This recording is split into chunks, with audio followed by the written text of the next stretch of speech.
नमस्कार दोस्तों, और बताओ कैसे हो आप सब, और कैसा रहा आपका एसबीआई क्लर्क प्रीलिम्स का एग्जाम। आई होप काफ़ी अच्छा रहा होगा। तो एसबीआई क्लर्क प्रीलिम्स का सेल्फ गिवन एग्जाम एनालिसिस लेकर आया हूँ आप सभी के लिए। मॉर्निंग शिफ्ट में एग्जाम थी, क्योंकि एसबीआई क्लर्क दो शिफ्ट में है, एक सुबह 8:30 बजे और एक दोपहर 1:30 बजे। तो मॉर्निंग शिफ्ट में मेरा एग्जाम था। पेपर का लेवल कैसा था और क्या क्या क्वेश्चन आए, कितने अटेम्प्ट किए मैंने, क्या रह सकता है गुड अटेम्प्ट, और जो आंसर्स है जैसे डीआई के आंसर्स, पजल्स के आंसर्स मैंने लिख कर लाया है कॉपी में। मैं एक्चुअली बैठ के लिख रहा था, मैं एग्जाम देने के लिए गया था, रिव्यू के लिए। मुझे ज्वाइन नहीं करना था, जैसा कि मैंने आपको पहले ही बताया, क्योंकि मैं अभी इंडियन बैंक में as a head cashier posted हूँ। तो एसबीआई क्लर्क भी सेम कैडर है, तो सेम ही कैटेगरी में जाके कोई फायदा नहीं है। इसलिए मैंने बस एग्जाम को रिव्यू देना था मुझे आप सभी को, इसलिए मैं एग्जाम देने को गया था। और सेकंड शिफ्ट का भी अभी 1:30 बजे से है, तो काफ़ी सारे लोग गए होंगे, उनका रिव्यू तो बाद में मिलेगा। लेकिन अभी मैं मॉर्निंग शिफ्ट की रिव्यू दूंगा, तो इसीलिए एक एक चीज़ को ध्यान से रखना, वीडियो थोड़ा लंबा हो सकता है। चैनल के साथ बने रहना, और चैनल पर नए हो तो चैनल को सब्सक्राइब करना, वीडियो अच्छा लगे तो लाइक करना, दोस्तों के साथ शेयर करना। और अगर मेरे साथ जुड़ना चाहते हो तो टेलीग्राम चैनल का लिंक डिस्क्रिप्शन में दे दिया है। काफ़ी सारे लोग जुड़े हुए हैं, मैं उनको गाइड करते रहता हूँ कि कैसे प्रिपरेशन करना है, ये सारी चीज़ें तो मैं आपको वन बाय वन करके बताता हूँ। तो सबसे पहले मैं स्टार्ट करूँगा रीजनिंग सेक्शन से, कि रीजनिंग सेक्शन में क्या आया।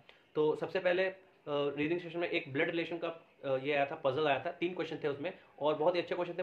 मैंने जैसे ही क्वेश्चन को देखा तो मुझे याद आ गया कि 2017-18 की बात है, मैं जब गया था एग्जाम देने के लिए शायद आउट ऑफ स्टेट, तो उस समय सेम क्वेश्चन आया था। इसलिए जैसे ही क्वेश्चन देखा मैंने पहली बार में अटेम्प्ट किया, और उसका आंसर मैं आपके साथ शेयर कर रहा हूँ। ठीक है, ये आंसर पहले आप देख लीजिए, ये लिख कर लाया मैंने आंसर, देखिए ये प्रॉपर था।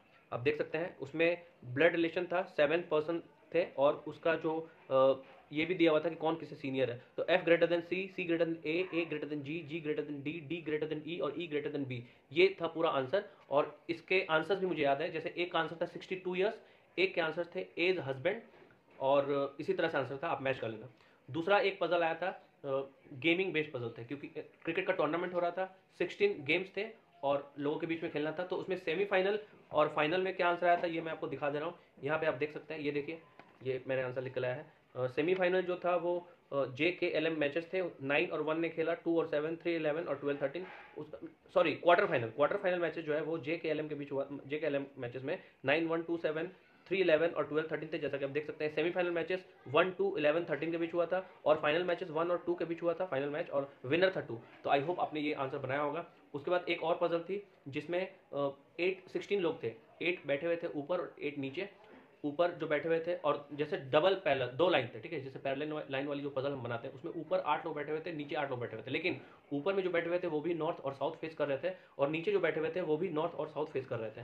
ठीक है, और उसमें ये भी दिया था कि जो सेकंड रो में नॉर्थ में था, वो फर्स्ट रो में जो, मतलब सेकंड रो में जो लोग थे जो नॉर्थ फेस कर रहे थे, वो फर्स्ट रो में जो नॉर्थ फेसिंग लोग थे उनसे 2 ज़्यादा थे, और सिर्फ 2 ही पेयर बन रहा था। तो इसका भी आंसर मैंने लिख कर लाया, ये देखिए आंसर आप देख सकते हैं। सबसे ऊपर होगा EBFHDAGC, और नीचे होगा VWRUQPHT। और इसमें जो 2 पेयर है जो फेस कर रहे थे एक दूसरे को, वो था FR और G और S। आई होप प्रॉपर तरीके से आपको दिख रही होगी।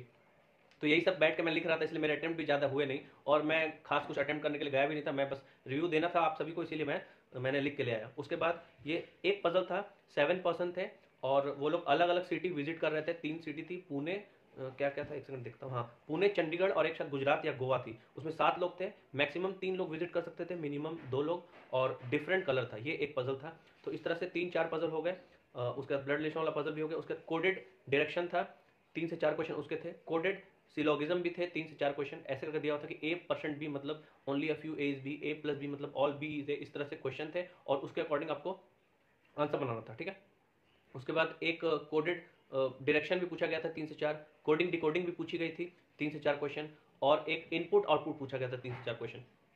तो मैंने टोटल जो है 18 या 20 अटेम्प्ट मैंने रीजनिंग में किया है। ठीक है, उसके बाद एक क्वेश्चन था सिंगल, जो मिसलेनियस का क्वेश्चन आते हैं 1 मार्क्स वाले, उसमें पूछा गया 3, मतलब 2-2 वर्ड का 3 दिया था। फर्स्ट में 2-3 वर्ड, नहीं, 3-3 वर्ड का, फर्स्ट में 3 वर्ड, सेकंड में 3 वर्ड, थर्ड में 3 वर्ड। और पूछा गया था कि अगर लेफ्ट से सेकंड लेटर सबका लिया जाए तो कौन सा मतलब कौन सा बंडल है जो मीनिंगफुल वर्ड को मतलब मीनिंगफुल वर्ड नहीं बनाएगा, इस तरह से कुछ था, मुझे एग्जैक्टली याद नहीं है। तो उसमें मैंने जो आंसर लगाया था वो था विश, विश वाला जो ऑप्शन था, जिसमें IOD आ रहा था, क्योंकि IOD से कोई वर्ड नहीं बनता है।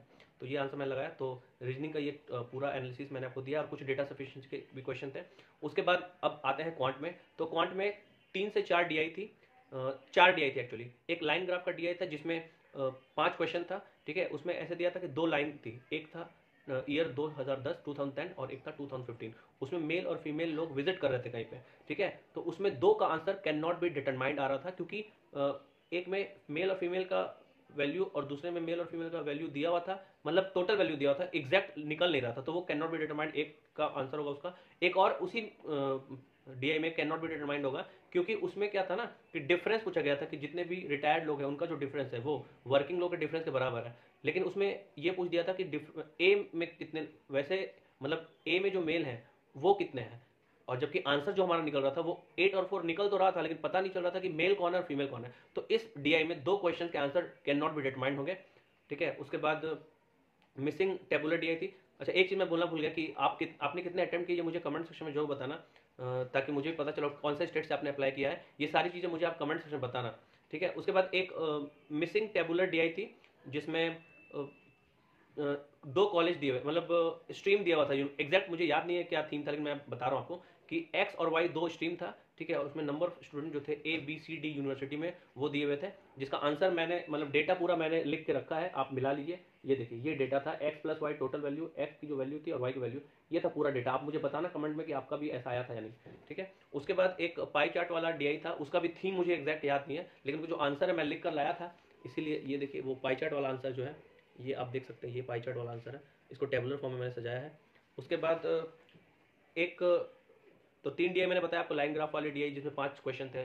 उसके बाद मिसिंग टेबुलर जो आंसर मैंने दिखाया 4-5 क्वेश्चन उसके भी थे। उसके बाद पाई चार्ट वाली डीआई उसमें भी 4-5 क्वेश्चन थे, और केसलेट आया था वो मैंने देखा नहीं, उसके भी शायद 4-5 क्वेश्चन थे।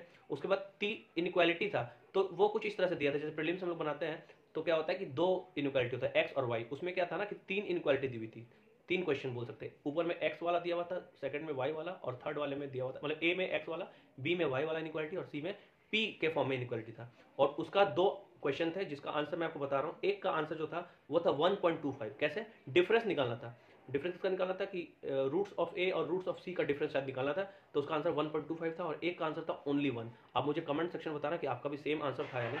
उसके बाद अप्रॉक्स के 3-4 क्वेश्चन थे। उसके बाद एक मिसलेनियस का क्वेश्चन था, रेक्टेंगल और सर्कल के बीच में रिलेशन बेस्ड क्वेश्चन था, उसका आंसर शायद 140 आया था मेरा, अब बताना आपका आया था कि नहीं। उसके बाद डेटा सफिशिएंसी के 3-4 क्वेश्चन थे, और Q1 Q2 के 3-4 क्वेश्चन थे। तो ये हो गया क्वांट का रिव्यू। और अब मैं बात करता हूँ इंग्लिश की। तो अगर मैं बात करूँ टोटल पेपर का लेवल का, तो क्वांट हो, रीजनिंग हो, जीए हो और इंग्लिश हो, उसमें सबसे इजी मुझे इंग्लिश लगा। मैंने 30 क्वेश्चन इंग्लिश में किए हैं, 18 क्वेश्चन किए हैं रीजनिंग में, और 18 क्वेश्चन क्वांट में। मैं फिर से बोल दूं कि मैं एक्चुअली गया था रिव्यू देने के लिए, तो मैं क्वेश्चन पे ज़्यादा फोकस नहीं कर रहा था कि कौन सा बनाना, मैं बस देख रहा था और लिख रहा था, जो कि कॉपी में आप देखिए मैं कितनी सारी चीज़ें मैंने लिख कर लाया है ये सब में, ताकि आपको रिव्यू प्रॉपर दे सकूँ। उसके बाद मैं बात करता हूँ इंग्लिश की। तो इंग्लिश में 2 पैसेज थे, दोनों बहुत ही ईजी पैसेज थे। अगर किसी की रीडिंग हैबिट बहुत अच्छी है तो इंग्लिश में बहुत अच्छा मार्क कर सकता था। मेरी रीडिंग हैबिट ठीक ठाक है, प्रैक्टिस में तो नहीं हो लेकिन ठीक ठाक है, तो मैंने 30 क्वेश्चन इंग्लिश में किए। और जीए का तो मैं क्या ही बोलूँ, मैं पढ़ के गया नहीं था, 2-4-5-8-10 क्वेश्चन शायद किए हैं मैंने। तो मैं ये बता दूं कि मेरी वजह से किसी की सीट नहीं जाएगी, क्योंकि मेरा सिलेक्शन होने वाला नहीं है। बहुत कम क्वेश्चन मैंने किए हैं, लेकिन हेल्प किया लोगों का। अच्छा, आसपास में जो बैठे हुए थे उनको थोड़ा बता रहा था। उसके बाद बात करूँ पैसेज की, तो पैसेज 2 था, एक था अमेरिका और अफ्रीका, ठीक है, दोनों कौन से पोल में आते हैं, जैसे ऐसा करके दिया था कि अमेरिका जो है वो नॉर्थ साउथ ईस्ट वेस्ट पोल में आता है, और अफ्रीका जो है नॉर्थ साउथ पोल में आता है। तो इन दोनों का जो एरिया था, ठीक है, ज्योग्राफिकल कंडीशन के कारण क्या चेंजेस आता है, ये ऐसे करके एक थीम था पैसेज का, और काफ़ी इजी था। उसमें से एक सिनोनिम भी पूछा गया था, लेट, LET, तो लेट का जो सिनोनिम अलाउ होगा ये मैंने किया। इसके सारे क्वेश्चन मैंने बनाए।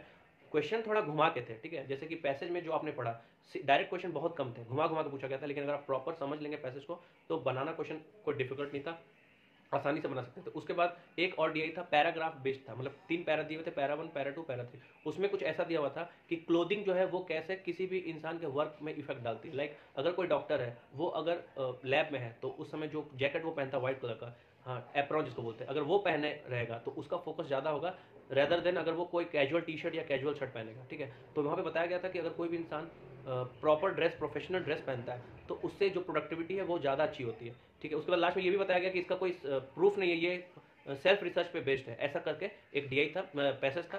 तो इसके भी क्वेश्चन थे 7-8, फर्स्ट वाले पैसेज के भी 7-8 क्वेश्चन थे, दोनों मिला के 15-16 क्वेश्चन था, और बनाने लायक थे। मैंने सारा 15-16 में से मैंने टोटल क्वेश्चन जो है बनाया पैसेज का। उसके बाद एक था फिलर था, 5 से 6 क्वेश्चन डबल फिलर थे, बहुत ईजी था डबल फिलर, अगर आपने थोड़ा सा भी दिमाग लगाया होगा तो आराम से बना सकते हैं। उसमें एक का आंसर मुझे याद है, क्या था उसमें, हाँ लेस और इनहिबिट और इजीली, एक ये आंसर था एक में, और एक में लेस करके था, मतलब 2 अलग अलग आंसर मैंने बताया। उसके बाद और क्या थी, पैरा जंबल का था। तो पैरा जंबल आप मिलाना कि एग्जैक्ट सही है कि नहीं, EBAFDC, क्या बोला मैंने, EBAFDC, कमेंट सेक्शन बताना कि सेम है कि नहीं। उसके बाद एक और पैरा जंबल था, उसका आंसर था 2431, ठीक है। उसके बाद 4-5 क्वेश्चन थे सेंटेंस एरर के, जिसमें से 4 सेंटेंस दे दिए गए थे और आपको करेक्ट सेंटेंस बताना था कि ए बी होगा या बी सी या ए डी, इस तरह से थे। उसके बाद फ्रेज रिप्लेसमेंट के 3-4 क्वेश्चन थे, वहाँ पे फ्रेज दे दिया था बोल्ड में, और उसके बाद ऑप्शन में 3 ऑप्शन थे, आपको बताना था कि कौन सा फ्रेज रिप्लेस करेगा, ए 1 2 2 3 या 1 3। ऑप्शन थोड़ा घुमाने वाले थे, उतना ईजी भी नहीं था। तो उसमें एक आंसर मुझे याद है, मे स्ट्रेंथ की जगह मे बूस्ट और हेल्प रिवाइव होगा, ठीक है। तो ये था सारा रिव्यू टोटल, और मैं आपको ये बोलूँगा कि SBI क्लर्क का मेंस था, ईजी तो नहीं था, डिफिकल्ट भी नहीं बोलेंगे, लेकिन मॉडरेट था पेपर, ईजी नहीं था, मॉडरेट टू लेंदी साइड में था, ठीक है। तो अगर आपने 100 अटेम्प्ट किया, 100 का अराउंड 90 टू 100 के बीच में अगर आपने अटेम्प्ट किया है, एक्यूरेसी अच्छी है, तो आप रेस में हैं, ठीक है। मैं तो उतना अच्छा अटेम्प्ट किया नहीं, क्योंकि मैं आपको पहले ही बोल चुका हूँ कि मेरी तैयारी भी नहीं थी, क्योंकि ब्रांच से आने के बाद पढ़ने का समय उतना मेरे लिए पॉसिबल नहीं है। और लोग पढ़ते हैं, ऐसा नहीं कि पढ़ने वाले लोग पढ़ते हैं, तो मुझे कुछ इंटरेस्ट नहीं था, लेकिन हाँ, PO का पेपर अगर देने जाऊँगा, अगर मौका मिला तो शायद अच्छा से तैयारी करके जाऊँगा। और जो GA का जो पेपर था, ठीक है, उसके क्वेश्चंस मैंने लिख के लाया है, और उसको मैं इस वीडियो में नहीं कवर करूंगा, नेक्स्ट वीडियो जब मेरी आएगी तो उसमें मैं लैपटॉप में PDF के फॉर्म में या जैसे भी हो वो मैं आपको करवाऊंगा GA के क्वेश्चन, और आप आंसर मिलाना। तो ये रहा वीडियो, थोड़ा लंबा हो गया मुझे पता है, क्योंकि रिव्यू देना रहता है सही से, तो वीडियो थोड़ा लंबी होगी। आप मुझे कमेंट सेक्शन में ये बताना कि आपने कितने अटेम्प्ट किए, किस स्टेट से अप्लाई किया है, ठीक है। और वीडियो अच्छा लगे तो लाइक करना, दोस्तों शेयर करना, और मेरे से टेलीग्राम चैनल में जुड़ना जरूर। मिलते हैं फिर नेक्स्ट वीडियो में, वीडियो देखने का आपका बहुत